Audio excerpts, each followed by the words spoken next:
Bon matin, c'est Magic Nurse pour un autre sujet. Je voudrais poser une question à tous mes Magic Love. Sur quel continent est apparu le premier téléphone? Dites-moi, sur quel continent est apparu le premier téléphone? Le décor est planté. Il s'agit pour thème ce matin, le téléphone. Sous l'angle, utilisation du téléphone en milieu de travail en Occident versus utilisation du téléphone en milieu de travail en Afrique. Quel impact? Je voudrais préciser que je ne parle pas de ceux qui utilisent le téléphone comme outil de travail, mais bien de ceux qui logiquement n'ont pas besoin du téléphone dans leur milieu de travail.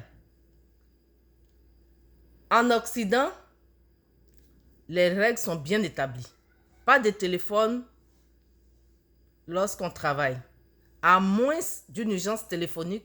Et là, tu avises ton supérieur hiérarchique avant ou tes collègues avant de commencer le travail. Là, ils savent que tu as un appel, c'est pour ça que tu as ton téléphone.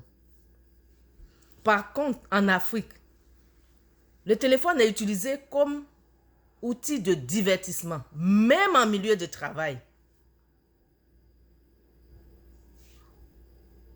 Mais l'impact que cela peut avoir, surtout dans notre milieu de santé, nous pouvons faire des erreurs et perdre une vie humaine.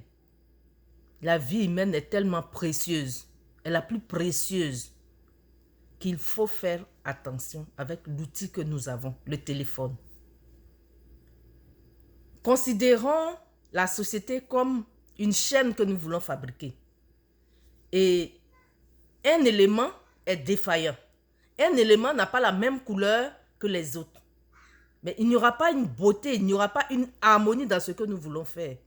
C'est ça, la même chose, c'est la même chose pour la société. Si une personne ne fait pas correctement son travail, c'est toute l'industrie qui est bloquée. Elle va enrayer la chaîne donc. Ce qui aura un impact sur la finalité de ce que nous sommes en train de faire. Il y aura une diminution du rendement, une diminution au niveau de la production de l'entreprise. On ne le sent peut-être pas, mais on n'avance pas, on reste bloqué. Et on va continuer à nous appeler pays sous-développés.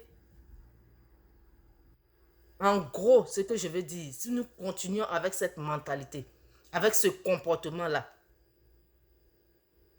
nous allons être toujours piétinés. Nous allons être toujours marginalisés. Il nous faut nous donner une certaine discipline pour arriver là où les autres sont arrivés. Les pays comme la Chine, la Corée du Sud et j'en passe, c'est à ce prix-là qu'ils sont parvenus.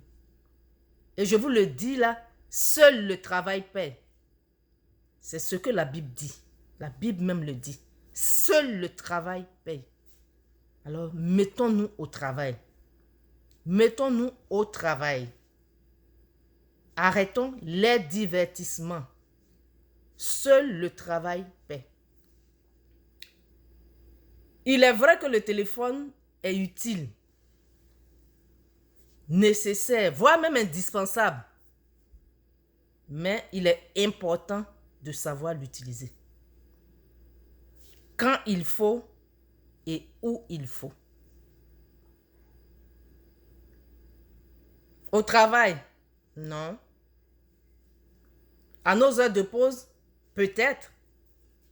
À la maison, oui.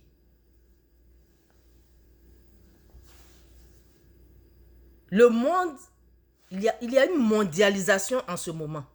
Il nous faut intégrer la chaîne de la mondialisation. Et ça passe par la discipline. Ça passe par le changement de comportement. S'il vous plaît. Ça passe par le changement de comportement et le changement de mentalité. Ne soyons pas les maillons faibles. Ne soyons pas le maillon qu'il faut retirer.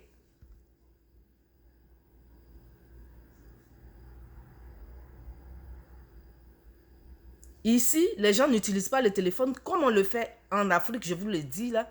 Ils n'utilisent pas le téléphone comme on le fait en Afrique. Surtout au milieu de santé, imaginez que tu fasses une erreur parce que la sonnerie de ton téléphone te distrait et tu prends un autre produit, tu injectes à la personne. C'est une vie humaine. Une vie humaine, elle vaut de l'or. Elle est chère, on ne peut pas reconstruire, fabriquer une autre vie. Faisons donc très attention à l'utilisation du téléphone dans nos milieux de travail.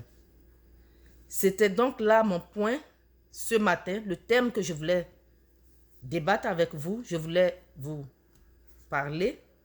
Bien le bonjour à vous. Abonnez-vous à ma chaîne Magic Nurse pour d'autres sujets intéressants. À tantôt!